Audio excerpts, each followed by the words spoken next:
जय हिंद साथियों। जैसे कि बिहार ड्राइवर में 145 पदों पर नई भर्ती आई है, जिसके लिए ऑनलाइन आवेदन करने की तिथि जो है ये 1 सितंबर से लेकर 30 सितंबर तक है।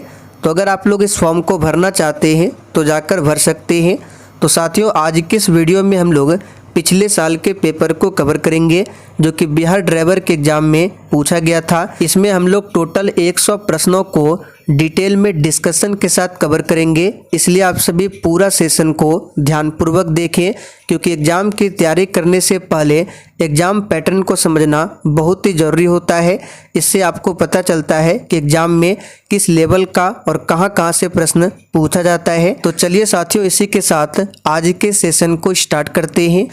तो साथियों, पहला प्रश्न आपके सामने है, विक्रमशिला गंगा डॉल्फिन अभ्यारण्य कहाँ स्थित है। और साथियों, अगर आपको इन सेट में किसी भी प्रश्न का आंसर पहले से आता हो तो आप सभी नीचे कमेंट बॉक्स में अपना अपना आंसर बता सकते हैं। तो देखिए, विक्रमशिला गंगा डॉल्फिन अभ्यारण्य की बात करें, ये बिहार में स्थित है। यहाँ पर दूसरा ऑप्शन आपका सही जवाब है। देखिए, गंगा की डॉल्फिन को भारत का राष्ट्रीय जलीय जंतु घोषित किया गया है, याद रखिएगा। दूसरा प्रश्न है, राज्य का संवैधानिक प्रमुख कौन होता है। तो साथियों, राज्य का जो संवैधानिक प्रमुख होता है यह राज्यपाल होता है। यहाँ पर पहला ऑप्शन आपका सही जवाब है। राज्यपाल की नियुक्ति पूछा जाता है, राष्ट्रपति करता है। राज्यपाल बनने के लिए न्यूनतम उम्र सीमा पूछे तो 35 वर्ष है, राष्ट्रपति के लिए भी 35 वर्ष है। चलिए आगे देखिए, बिहार में कितने जिला है। बहुत ही सिंपल प्रश्न पूछा गया है, तो याद रखिएगा बिहार में वर्तमान में टोटल 38 जिला है। आगे देखिए, LMV लाइसेंस प्राप्त करने की न्यूनतम आयु क्या है। साथियों, आपको बिल्कुल सोच समझकर आंसर करना है। तो देखिए, भारत में हल्के मोटर वाहन, जिसको शॉर्ट में LMV कहा जाता है, लाइसेंस के लिए न्यूनतम आयु 18 वर्ष है। तो यहाँ पर दूसरा ऑप्शन आपका सही जवाब है। आगे देखिए, भाभा परमाणु शोध केंद्र का मुख्यालय कहाँ पर है। इस प्रश्न पर आप सभी स्टार मार्क कर ले, एग्जाम के लिए काफ़ी ज़्यादा इम्पोर्टेंट रहेगा, क्योंकि ये प्रश्न बार बार पूछा जाता है।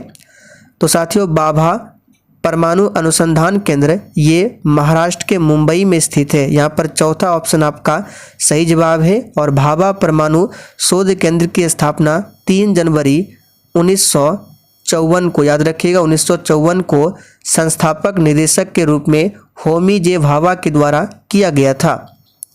आगे देखिए, निम्नलिखित में से किस राज्य में सिमलीपाल राष्ट्रीय उद्यान स्थित है। तो साथियों, सिमलीपाल राष्ट्रीय उद्यान ये भारत के ओडिशा राज्य में स्थित है।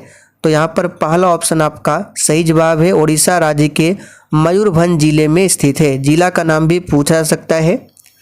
आगे देखिए, भिन्न को ज्ञात कीजिए। तो देखिए, अगर आप सभी ऑप्शन को ध्यानपूर्वक देखेंगे तो बैगन, भिंडी, ग्वारफली ये सभी ऊपर होता है, जबकि आलू जो है ये जमीन के अंदर होता है। तो दूसरा ऑप्शन जो है ये भिन्न है। आगे देखिए, निम्नलिखित में से कौन सा गार्डन नहीं है। बिल्कुल आपको सोच समझकर आंसर बताना है। तो साथियों देखिए, सी ऑप्शन में दिया हुआ है, तीसरा ऑप्शन में ईडन गार्डन। ये क्या है? तो ये गार्डन नहीं है। नाम भले ईडन गार्डन है लेकिन गार्डन नहीं है। ये क्या है? तो क्रिकेट स्टेडियम में है, जो कि कोलकाता में स्थित है, ध्यान रखेंगे। आगे देखिए, नेशनल सिक्योरिटी गार्ड्स NSG का मुख्यालय कहाँ पर स्थित है। तो प्यारे साथियों, नेशनल सिक्योरिटी गार्ड्स NSG का हेडक्वार्टर कहाँ पर है। तो याद रखिएगा मानशेर में। तीसरा ऑप्शन आपका सही जवाब है। कहाँ पर है? तो मानशेर में स्थित है। और NSG की स्थापना कब होती है इसे भी याद रखना है, 22 सितंबर 1986 को। और इसका हेडक्वार्टर गुरुग्राम के मानशेर में स्थित है। आगे देखिए, पुस्तक लोकतंत्र के स्वर निम्नलिखित में से किसके भाषणों पर आधारित है। चलिए ऑप्शन देख लेते हैं। ऑप्शन दिया हुआ है यहाँ पे, देखिए 4 ऑप्शन है। तो साथियों, यहाँ पर आंसर क्या हो जाएगा 10 का। तो याद रखिएगा ये है श्री रामनाथ कोविंद। यहाँ पर दूसरा ऑप्शन आपका सही जवाब है। आगे देखिए, निम्नलिखित में से कौन सा इसरो के आधे मानव समकक्ष रोबोट का नाम है। और साथियों, जितने भी नए अभ्यर्थी चैनल पर पहली बार आए हैं, आप लोग चैनल को सब्सक्राइब करके और साथ में बेल आइकन को ज़रूर प्रेस कर लीजिए, क्योंकि बहुत ही जल्द बिहार ड्राइवर के लिए भी इस चैनल पर प्रैक्टिस सेट की क्लास स्टार्ट किया जाएगा। तो यहाँ पर 11वें प्रश्न का सही जवाब है व्योम मित्र, याद रखिएगा। मोतिहारी अमलेखगंज पाइपलाइन भारत और किसके मध्य पेट्रोलियम उत्पादों के व्यापार को सुलभ बनाती है। और साथियों, बिहार ड्राइवर के लिए क्या सिलेबस है, अगर आपको जानकारी नहीं है तो इसके लिए भी अलग से वीडियो बना दिया जाएगा, आप लोग कमेंट करके बता सकते हैं। पूरे डिटेल में आपको वीडियो मिल जाएगा बिहार ड्राइवर के बारे में। तो साथियों, यहाँ पर 12वें प्रश्न का सही जवाब है नेपाल, याद रखिएगा। मोतिहारी अमलेखगंज पाइपलाइन जो है ये भारत और नेपाल के मध्य स्थित है। गौतम बुद्ध का नाम क्या था? चलिए, बहुत ही सिंपल क्वेश्चन पूछा गया था। गौतम बुद्ध के बचपन का नाम पूछा गया है, सही जवाब है सिद्धार्थ, याद रखिएगा। और महावीर स्वामी के बचपन का नाम क्या था? तो याद रखिएगा वर्धमान, जो कि चौथा ऑप्शन में दिया हुआ है। नारी शक्ति 2019 की विजेता, देखिए ये करंट अफेयर्स का प्रश्न है जो उस समय पूछा गया था, तो ये इम्पोर्टेंट नहीं, इसको छोड़ रहे हैं। आगे देखिए, निम्नलिखित में कौन सा सबसे छोटा महासागर है? तो साथियों, यहाँ पर 15वें प्रश्न का आंसर हो जाएगा आर्कटिक महासागर, ये सबसे छोटा है, जबकि प्रशांत महासागर सबसे बड़ा है। निम्नलिखित में से किसने 2019 का, ये भी उस समय का करंट अफेयर्स है, तो ये आपके लिए इम्पोर्टेंट नहीं है। आगे देखिए, 2020 का ये करंट अफेयर्स है। चलिए आगे देखते हैं। 18 नंबर में भारत का राष्ट्रीय युद्ध स्मारक किस शहर में स्थित है? तो साथियों, यहाँ पर 18वें प्रश्न का आंसर क्या हो जाएगा? राष्ट्रीय युद्ध स्मारक भारत सरकार द्वारा वर्तमान छतरी के आसपास इंडिया गेट नई दिल्ली के पास बनाया गया था। तो यहाँ पर सही जवाब है नई दिल्ली। निम्नलिखित में से कौन से राज्य की राजधानी ईटानगर है? तो देखिए, मणिपुर की राजधानी इम्फाल है, मेघालय की राजधानी शिलोंग है, अरुणाचल प्रदेश की राजधानी ईटानगर है और मिजोरम की राजधानी आइजोल है। तो ईटानगर पूछा गया है, तीसरा ऑप्शन सही है। कांडला नगर मुख्यतः किसके लिए जाना जाता है? तो साथियों, कांडला नगर जो है प्रमुख समुद्री बंदरगाह के लिए जाना जाता है, जो कि गुजरात में है। यहाँ पर तीसरा ऑप्शन आपका सही जवाब है। स्वतंत्र भारत के प्रथम राष्ट्रपति कौन थे? तो साथियों, स्वतंत्र भारत के प्रथम राष्ट्रपति डॉक्टर राजेंद्र प्रसाद थे। और स्वतंत्र भारत के प्रथम प्रधानमंत्री पूछे तो पंडित जवाहरलाल नेहरू थे। और स्वतंत्र भारत के प्रथम रक्षा मंत्री पूछा जाता है तो बलदेव सिंह थे। सभी को ध्यान रखें। रांची शहर निम्नलिखित में से किस राज्य की राजधानी है? तो साथियों, बिहार की राजधानी पटना है, ये तो होगा नहीं। हिमाचल प्रदेश की राजधानी शिमला, ये भी नहीं होगा। झारखंड की राजधानी रांची और उत्तराखंड की राजधानी देहरादून। तो तीसरा ऑप्शन सही है। नव नालंदा महाविहार किसके लिए विख्यात है? तो साथियों, यहाँ पर 23 का सही जवाब है पाली अनुसंधान संस्थान के लिए ये विख्यात है, नव नालंदा महाविहार, ध्यान रखेंगे। चलिए आगे बढ़ते हैं। कौन सी एक तरल धातु है? तो साथियों, इन चारों ऑप्शन में से पारा जो है ये क्या है? तरल धातु है, ध्यान रखेंगे, ये अपवाद है। चलिए आगे बढ़ते हैं 26 नंबर से। वोल्गा नदी निम्नलिखित में से किस देश में अवस्थित है? और साथियों, अगर आपको किसी भी प्रश्न में थोड़ा भी डाउट होता है तो आप लोग तुरंत कमेंट करके पूछ सकते हैं। और जिसने अभी तक सेशन को लाइक नहीं किया है, प्लीज़ आप सभी से रिक्वेस्ट है कि आप सभी सेशन को साथ में लाइक भी करते चलें। तो वोल्गा यूरोप की सबसे लंबी नदी है, याद रखिएगा। तो यहाँ पे पूछा गया है किस देश में अवस्थित है, तो याद रखिएगा रूस में। राष्ट्रीय एकता पुरस्कार का गठन निम्नलिखित में से किसके नाम पर किया गया है? तो राष्ट्रीय एकता पुरस्कार इसका गठन किया गया है सरदार वल्लभ भाई पटेल के नाम पर। और सरदार वल्लभ भाई पटेल को भारत का बिस्मार्क और भारत का लौह पुरुष के नाम से भी जाना जाता है। लद्दाख गिलगित और पाकिस्तान से होकर कौन सी नदी बहती है? तो साथियों, इसका सही जवाब है सिंधु नदी। बिहार दिवस कब मनाया जाता है? तो बहुत ही सिंपल है, बिहार दिवस मनाया जाता है 22 मार्च को, क्यों? क्योंकि 22 मार्च 1912 को ही बिहार की स्थापना हुई थी। तो याद रखिएगा। किस पर्यटन केंद्र पर गर्म जल के अनेक स्रोत है? तो इसका सही जवाब है बिहार के राजगीर में। काजीरंगा राष्ट्रीय उद्यान किस राज्य में है? तो ये प्रश्न भी एग्जाम के लिए इम्पोर्टेंट रहेगा। काजीरंगा राष्ट्रीय उद्यान एक सींग वाले गैंडे के लिए प्रसिद्ध है और ये असम राज्य में स्थित है। डीआरडीओ के संदर्भ में QRSAM क्या है? तो साथियों यहाँ पर 32 का सही जवाब है। ये एक प्रकार का मिसाइल तंत्र है। डीआरडीओ का हेडक्वार्टर कहाँ पर है? तो नई दिल्ली। ध्यान रखेंगे, कहाँ पर? नई दिल्ली। कोरोना का प्रथम मामला किस देश में सामने आया था? ये तो सभी को पता है, चाइना। भारत के किस राज्य में तेजू हवाई अड्डा स्थित है? तो साथियों तेजू हवाई अड्डा ये अरुणाचल प्रदेश राज्य में स्थित है। ककोलत जलप्रपात बिहार के किस जिले में स्थित है? ये प्रश्न एग्जाम के लिए वेरी इंपॉर्टेंट रहेगा। तो साथियों ककोलत जलप्रपात ये बिहार में है और बिहार के किस जिले में? तो नवादा जिले में। याद रखिएगा। नवाबों का शहर के नाम से किसे जाना जाता है? चलिए ऑप्शन देख लीजिए। तो साथियों नवाबों का शहर उत्तर प्रदेश की राजधानी लखनऊ को कहा जाता है। कानपुर को ध्यान रखना है, उत्तर भारत का मैनचेस्टर कहा जाता है। कतर की मुद्रा क्या है? तो साथियों कतर की मुद्रा क्या है? तो याद रखिएगा रियाल। यहाँ पर दूसरा ऑप्शन आपका सही जवाब है। वाल्मीकि टाइगर रिजर्व किस जिले में स्थित है? तो साथियों वाल्मीकि टाइगर रिजर्व जो है ये पश्चिमी चंपारण में स्थित है। इम्पोर्टेंट प्रश्न रहेगा, ध्यान रखें। दीनदयाल उपाध्याय ग्राम ज्योति योजना का संबंध किससे है? तो साथियों इसका संबंध है विद्युत से। यहाँ पर पहला ऑप्शन आपका सही जवाब है। भारत सरकार ने ग्रामीण विद्युतीकरण के लिए दीनदयाल उपाध्याय ग्राम ज्योति योजना शुरू की। भारतीय संविधान की प्रस्तावना किस देश के संविधान से प्रेरित है? तो प्रस्तावना पूछे तो इसका सही जवाब हो जाएगा अमेरिका। लेकिन प्रस्तावना की भाषा पूछे तो याद रखिएगा ऑस्ट्रेलिया देश के संविधान से लिया गया है प्रस्तावना की भाषा को, जबकि प्रस्तावना को अमेरिका देश के संविधान से लिया गया है। और प्रस्तावना में अभी तक केवल और केवल एक ही बार संशोधन किया गया है। कब? तो 1976 में। कौन सा संशोधन हुआ है? 42वां, जिसके तहत प्रस्तावना में 3 शब्दों को जोड़ा गया था। रावण प्रथम नामक उपग्रह किस देश के द्वारा प्रक्षेपित किया गया? तो ये पहले का करंट अफेयर्स का प्रश्न है। इसका आंसर हो जाएगा श्रीलंका। फ्रांस की मुद्रा क्या है? फ्रांस की राजधानी कहाँ पर है? तो याद रखिएगा पेरिस।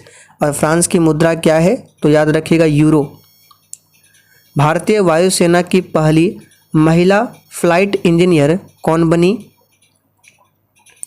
तो साथियों ये बनी है हिना जायसवाल। यहाँ पर दूसरा ऑप्शन सही है। निम्नलिखित में से किस राज्य में एशियाई सिंह पाए जाते हैं? तो एशियाई शेर गुजरात में गिर राष्ट्रीय उद्यान में पाए जाते हैं। तो याद रखिएगा गुजरात। और कौन सा राष्ट्रीय उद्यान? तो गिर राष्ट्रीय उद्यान। लगनी राग किस अवसर पर गाया जाता है? तो ये बहुत ही सिंपल है, ये विवाह के अवसर पर गाया जाता है। यहाँ पर चौथा ऑप्शन आपका सही जवाब है। बिहार में लगनी राग गाया जाता है विवाह के अवसर पर। राज्य भी ध्यान रखना है बिहार में। बिहार सोशलिस्ट पार्टी के संस्थापक कौन थे? चलिए बहुत ही शानदार क्वेश्चन पूछा गया है, तो ऑप्शन देख लेते हैं। चलिए ऑप्शन यहाँ पर है। तो साथियों यहाँ पर 46 का आंसर क्या हो जाएगा? जयप्रकाश नारायण ने किया था। याद रखिएगा जयप्रकाश नारायण को लोक नायक की उपाधि दी गई है और इन्होंने ही संपूर्ण क्रांति का नारा दिया था। याद रखिएगा। भारतीय प्रधानमंत्री नरेंद्र मोदी को किस अभियान के लिए ग्लोबल गोलकीपर अवार्ड से सम्मानित किया गया? तो ये भी पहले का करंट अफेयर्स है। इसका आंसर क्या हो जाएगा? स्वच्छ भारत के लिए। याद रखिएगा स्वच्छता अभियान मोदी सरकार द्वारा 2 अक्टूबर 2014 को ही शुरू किया गया था, तो ध्यान रखेंगे इसे भी। आगे देखिए, किस शहर में भारत की प्रथम रेल यूनिवर्सिटी स्थित है? तो साथियों ये है वडोदरा में, गुजरात के वडोदरा में। यहाँ पर पहला ऑप्शन सही है। चलिए आगे बढ़ते हैं। भारत में मीठे पानी की सबसे बड़ी झील कौन सी है?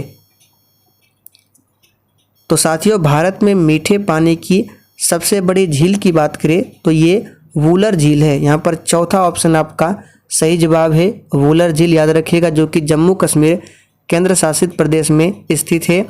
आप लोग कमेंट करके बताइए लोकटक झील किस राज्य में है। जंगल में लगी आग को क्या कहते हैं? तो साथियों इसका सही जवाब है दावानल बोला जाता है। भारत नेपाल अंतर्राष्ट्रीय सीमा के सहारे कौन सा राज्य स्थित नहीं है? तो इसका सही जवाब है हिमाचल प्रदेश। यहाँ पर चौथा ऑप्शन सही है। बिहार के राजकुमार शुक्ला खबरों में थे क्योंकि सरकार ने उनकी याद में खाली स्थान क्या जारी किया? तो इसका सही जवाब है डाक टिकट। फाग राग के गीतों की रचना किसने की थी?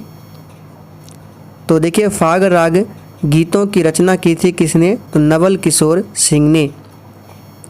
बजरंग पुनिया निम्नलिखित में से किस खेल से संबंधित है? तो साथियों यहाँ पर 54 का आंसर है ये कुश्ती से संबंधित है। चलिए आगे बढ़ते हैं 55 नंबर से। स्वच्छ आकाश नीला दिखता है, इसका कारण क्या है? तो साथियों इसका कारण है प्रकाश के फैलाव के कारण। ऑप्शन के अकॉर्डिंग आंसर बताना है। प्रकाश के प्रकीर्णन के कारण ही आकाश नीला दिखाई देता है। तो ऑप्शन में फैलाव दिया हुआ है। प्रकीर्णन का मतलब ही होता है फैलाव। सूर्योदय एवं सूर्यास्त के समय सूर्य लालिमा युक्त प्रतीत होती है क्योंकि इसका कारण क्या है? तो ये भी बहुत ही सिंपल है। अधिक तरंगदैर्घ्य वाले प्रकाश का प्रकीर्णन यानी प्रकाश के प्रकीर्णन के कारण ही सूर्योदय एवं सूर्यास्त के समय सूर्य लालिमा युक्त प्रतीत होता है। यहाँ पर फर्स्ट ऑप्शन आपका सही जवाब है, ध्यान रखेंगे। चलिए आगे बढ़ते हैं। प्रकाश वर्ष मापने की इकाई क्या है? तो प्रकाश वर्ष मापने की इकाई है दूरी। ये दूरी को मापता है प्रकाश वर्ष। यहाँ पर दूसरा ऑप्शन सही है। पृथ्वी की सतह से किसी पिंड का पलायन वेग कितना होता है? तो साथियों इसका सही जवाब है 11.2। अब 11.2 क्या? किलोमीटर प्रति सेकंड। तो देखिए दूसरा ऑप्शन में दिया हुआ है यानी कि 1 सेकंड में 11.2 किलोमीटर की स्पीड। वह युक्ति जो रासायनिक ऊर्जा को विद्युतीय ऊर्जा में परिवर्तित करता है कहा जाता है? तो साथियों इसे कहा जाता है प्राथमिक सेल। मोटर क्या करता है? तो देखिए जब मोटर में विद्युत दिया जाता है तो ये घूमने लगता है यानी कि विद्युत ऊर्जा को घुमा रहा है, यानी क्या कर रहा है? यांत्रिक ऊर्जा में बदल रहा है। और जनरेटर क्या करता है? जस्ट उल्टा, इसको घुमाना पड़ता है जनरेटर को किसी यंत्र के सहायता से, फिर क्या करता है? विद्युत उत्पन्न होता है, यानी ये यांत्रिक ऊर्जा से विद्युत ऊर्जा में बदलता है। तो आंसर जो होगा हमारा प्राथमिक सेल। किलोवाट घंटा एक इकाई है। तो साथियों किलोवाट घंटा जो है ये विद्युत ऊर्जा की इकाई है। ये प्रश्न भी बार बार पूछा जाता है, इसे ध्यान रखें। फ्यूज तार की सर्वाधिक उपयुक्त विशेषता क्या है? तो यहाँ पर सही जवाब क्या होगा? उच्च गलनांक बिंदु। फ्यूज तार की सर्वाधिक उपयुक्त विशेषता जो है उच्च गलनांक बिंदु है। चलिए आगे देखते हैं 62 नंबर से। फ्यूज तार की सबसे उपयुक्त विशेषता है। अब यहाँ पर भी आपको ऑप्शन के अकॉर्डिंग आंसर करना है। देखिए जब परिपथ में तीव्र धारा प्रवाहित होती है तो फ्यूज का तार तुरंत पिघल जाना चाहिए। इसका मतलब है कि कम गलनांक और उच्च विशिष्ट प्रतिरोध होना चाहिए फ्यूज तार का। तो देखिए यहाँ पे दिया हुआ है बाकी तारों की तुलना में कम प्रतिरोध। तो ऑप्शन के अकॉर्डिंग आपका आंसर क्या होगा? पहला ऑप्शन याद रखिएगा। और गलनांक उच्च नहीं होना चाहिए, तो चौथा तो ऑप्शन होगा नहीं, तीसरा भी नहीं होगा, दूसरा भी नहीं होगा। तो ऑप्शन के अकॉर्डिंग पहला आंसर है। देखिए यदि तार का गलनांक और प्रतिरोध अधिक होगा तो इसे पिघलने में काफ़ी समय लगेगा, जिससे सर्किट क्या होगा? क्षतिग्रस्त हो जाएगा। इसीलिए तार का गलनांक क्या होना चाहिए? कम, और उच्च विशिष्ट प्रतिरोध होना चाहिए। इंद्रधनुष के निर्माण का कारण क्या है? चलिए सभी ऑप्शन को देख लीजिए। तो देखिए जल की बूंदों द्वारा सूर्य के प्रकाश का अपवर्तन एवं परावर्तन, इसी के कारण इंद्रधनुष का निर्माण होता है। ऑप्शन के अकॉर्डिंग आंसर बताना था। खाली स्थान के आदेश पर उच्चतम न्यायालय के न्यायाधीश को उसके पद से हटाया जा सकता है। तो याद रखिएगा इसका सही जवाब क्या होगा। तो यहाँ पर 64 का आंसर हो जाएगा दूसरा। राष्ट्रपति के आदेश पर उच्चतम न्यायालय के न्यायाधीश को उसके पद से हटाया जा सकता है, लेकिन इसके लिए भी प्रक्रिया है। चलिए आगे बढ़ते हैं। भारत के वर्तमान राष्ट्रपति कौन है? तो ये पहले का प्रश्न है। तो अभी तो वर्तमान में द्रौपदी मुर्मू है, तो ऑप्शन में नहीं है क्योंकि ये पहले का प्रश्न है। अभी याद रखिएगा वर्तमान में द्रौपदी मुर्मू है और नरेंद्र मोदी जी प्रधानमंत्री है। फास्टैग का संबंध निम्नलिखित में से किससे है? तो देखिए बहुत ही सिंपल है, इसका संबंध है कैशलेस टोल टैक्स से। यहाँ पर तीसरा ऑप्शन सही है। बिहार राज्य की राजकीय भाषा क्या है? तो साथियों बिहार की राजकीय भाषा है हिंदी और उर्दू। पहला ऑप्शन आपका सही है। भितरकनिका वन्यजीव क्षेत्र निम्नलिखित में से किसके लिए विश्व प्रसिद्ध प्रजनन स्थल है? तो यहाँ पर सही जवाब क्या हो जाएगा? चौथा, कछुओं के लिए। ध्यान रखेंगे किसके लिए? कछुओं के लिए है। और ये भितरकनिका कहाँ पर है? उड़ीसा में।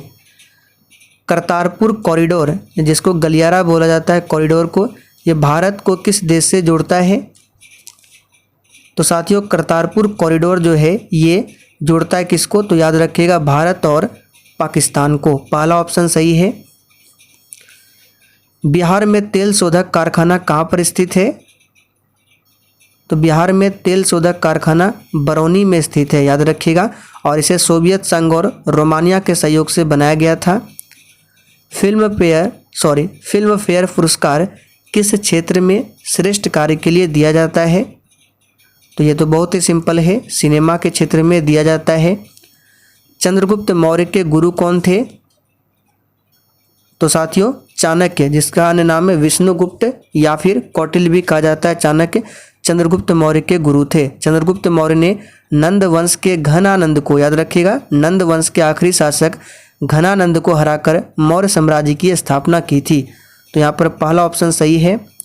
दुर्घटना के समय विंग कमांडर अभिनंदन उड़ा रहे थे। तो ये भी पहले का करंट अफेयर्स का प्रश्न है। तो MiG-21 उड़ा रहे थे, याद रखिएगा। थियोसॉफिकल सोसाइटी की स्थापना की नींव किसने रखी थी? तो बहुत ही सिंपल है, मैडम HP ब्लावत्स्की। पहला ऑप्शन सही है। एनी बेसेंट को ध्यान रखना है, भारतीय राष्ट्रीय कांग्रेस की प्रथम महिला अध्यक्ष बनी थी, जबकि भारतीय राष्ट्रीय कांग्रेस की प्रथम भारतीय महिला अध्यक्ष सरोजनी नायडू। जल जीवन हरियाली योजना किस राज्य से संबंधित है? तो साथियों ये संबंधित है बिहार से। हिरोशिमा एवं नागासाकी शहर निम्नलिखित में से किस देश में स्थित है? तो ये किस देश में स्थित है? तो याद रखिएगा जापान में। चौथा ऑप्शन आपका सही जवाब है। देखिए संयुक्त राज्य अमेरिका ने द्वितीय विश्व युद्ध जो कि 1939 से लेकर 1945 तक चला था, इसके दौरान 6 अगस्त और 9 अगस्त को 6 अगस्त 1945 को जापान के हिरोशिमा पर और 9 अगस्त 1945 को नागासाकी पर परमाणु बम गिराए थे। तो ये पूछा जाता है, ध्यान रखें। दीपा मलिक का संबंध निम्नलिखित में से किस क्षेत्र से है? तो इसका संबंध है खेल के क्षेत्र से, याद रखिएगा। दीपा मलिक एक भारतीय एथलीट है। निम्नलिखित में से कौन सा शहर भारतीय अंतरिक्ष अनुसंधान संगठन इसरो का मुख्यालय है? तो साथियों इसरो का हेडक्वार्टर कहाँ पर है? आप सभी जानते हैं कर्नाटक की राजधानी बेंगलुरु। इसरो की स्थापना 1969 में हुआ था, पूछा जाता है 1969 में, ध्यान रखेंगे। चलिए आगे बढ़ते हैं। और इसरो द्वारा पहला उपग्रह कौन सा लॉन्च किया गया था सोवियत संघ की सहायता से 1975 में? तो आर्यभट्ट। किस देश की सीमा बिहार राज्य से जुड़ती है? तो बहुत ही सिंपल है, नेपाल। चलिए आगे देखते हैं 80 नंबर से। उस्ताद बिस्मिल्लाह खां किससे संबंधित थे? ये प्रश्न भी बिहार के एग्जाम में बार बार पूछा जाता है क्योंकि उस्ताद बिस्मिल्लाह खां का संबंध बिहार से था और ये शहनाई वादन से संबंधित थे। इन्हें 2001 में भारत के सर्वोच्च नागरिक सम्मान और भारत रत्न से सम्मानित किया गया था। दिलीप ट्रॉफी एक प्रसिद्ध आयोजन है, तो याद रखिएगा क्रिकेट का। निम्नलिखित वन्यजीव क्षेत्रों में से किसे भारत में सर्वप्रथम जैव मंडल आरक्षित के रूप में घोषित किया गया था? तो ये है नीलगिरी, याद रखिएगा नीलगिरी बायोस्फीयर रिजर्व। तीसरा ऑप्शन सही है, ध्यान रखेंगे। ये तमिलनाडु, कर्नाटक और केरल का एक हिस्सा है नीलगिरी बायो रिजर्व। प्रवासी भारतीय दिवस निम्नलिखित में से किस महीने में मनाया जाता है? तो आप सभी जानते हैं 9 जनवरी को मनाया जाता है। तो यहाँ पर दूसरा ऑप्शन सही जवाब है। क्यों? क्योंकि 9 जनवरी 1915 को महात्मा गांधी जी दक्षिण अफ्रीका से भारत लौटे थे। इसी के उपलक्ष्य में 9 जनवरी को प्रवासी भारतीय दिवस मनाया जाता है। निम्नलिखित में से कौन सी इंडोनेशिया की राजधानी है? तो इंडोनेशिया की राजधानी आप सभी जानते हैं जकार्ता है, जब ये टोक्यो जापान की राजधानी है। और यहाँ पे देखिए अंकारा की बात करें, ये तुर्की का अब नया नाम हो गया है तुर्की। बाकी इस्लामाबाद पाकिस्तान की राजधानी। निम्न में से कौन सा भौतिक एवं रासायनिक दोनों प्रकार के परिवर्तन का उदाहरण है? और देखिए साथियों, जिसने अभी तक लाइक नहीं किया है, प्लीज़ आप सभी से रिक्वेस्ट है, सेशन अगर आपको थोड़ा बहुत भी पसंद आया हो तो सेशन को लाइक कर दीजिए। तो मोमबत्ती का जलना ये भौतिक और रासायनिक परिवर्तन दोनों है। भारत में निर्मित सबसे तेज ट्रेन 18 का नया नाम क्या है? तो ऑप्शन के अकॉर्डिंग इसका आंसर होगा Vande Bharat express. Plaster of Paris कठोर हो जाता है। तो साथियों, प्लास्टर ऑफ पेरिस कठोर हो जाता है केवल H2O के साथ मिश्रण करने पर। तीसरा ऑप्शन सही है। प्लास्टर ऑफ पेरिस शॉर्ट में POP भी कहा जाता है, इसका फुल फॉर्म पूछा जाता है CaSO4 इंटू हाफ H2O। और जिप्सम का पूछे तो यहाँ पे सिर्फ 2 लगा देना है, 2H2O। बिग बैंग सिद्धांत समझाया है। चलिए ऑप्शन देख लेते हैं। तो बिग बैंग सिद्धांत ये ब्रह्मांड की उत्पत्ति से संबंधित है। दूसरा ऑप्शन सही है। मूल रूप से बिहार शब्द का अर्थ क्या है? तो एक बौद्ध मठ। येन किसकी मुद्रा है? तो साथियों ये जापान की मुद्रा है। आदित्य मेहता ने किस खेल की राष्ट्रीय प्रतियोगिता जीती? तो ये भी उस समय का प्रश्न है। तो सही जवाब है स्नूकर। निम्नलिखित में से किसकी स्थापना सुभाष चंद्र बोस द्वारा किया गया था? तो द फॉरवर्ड ब्लॉक। कब? तो 1939 में। अशोक के शिलालेखों में प्रयुक्त भाषा कौन सी है? तो अशोक के शिलालेखों में 3 भाषाओं का उपयोग हुआ है, प्राकृत, ग्रीक और अरामिका का इस्तेमाल किया गया था। तो ऑप्शन के अकॉर्डिंग यहाँ पे प्राकृत दिया हुआ है। निम्नलिखित में से कौन सी सरकारी योजना का उद्देश्य सभी राष्ट्रीय राजमार्गों को सतही रेलवे क्रॉसिंग मुक्त करना है? तो ये है सेतु भारतम। पंकज आडवाणी एक प्रसिद्ध खिलाड़ी है, किसका? तो ये बिलियर्ड्स का खिलाड़ी है। निम्नलिखित भारतीय नागरिकों में से किसे सर्वप्रथम नोबेल पुरस्कार प्रदान किया गया था? तो बहुत ही सिंपल है, रविन्द्रनाथ टैगोर को 1913 में साहित्य के क्षेत्र में गीतांजलि के लिए। चलिए आगे देखते हैं। पशुपतिनाथ धर्मशाला कहाँ पर स्थित है? तो ये काठमांडू, नेपाल की राजधानी काठमांडू में है। ब्रह्म समाज का संस्थापक कौन था? राजा राम मोहन राय। राजा राम मोहन राय को आधुनिक भारत का जनक भी कहा जाता है। इन्होंने 1828 में ब्रह्म समाज की स्थापना की थी। महाराष्ट्र में गणपति महोत्सव की शुरुआत करने वाले कौन थे? तो बाल गंगाधर तिलक। इनको भारतीय शांति का जनक किसने कहा था? वैलेंटाइन चिरोल ने। आखिरी क्वेश्चन है, मखाना की खेती के लिए देश का अग्रणी राज्य कौन सा है? तो याद रखिएगा बिहार। और साथियों नीचे यहाँ पर आंसर दिए गए हैं, इसका PDF आपको टेलीग्राम पर मिल जाएगा। टेलीग्राम का लिंक इसी वीडियो के नीचे डिस्क्रिप्शन बॉक्स में है। तो साथियों सेशन थोड़ा बहुत भी पसंद आया हो तो जाते जाते सेशन को लाइक करके और सेशन को शेयर करना ना भूलें।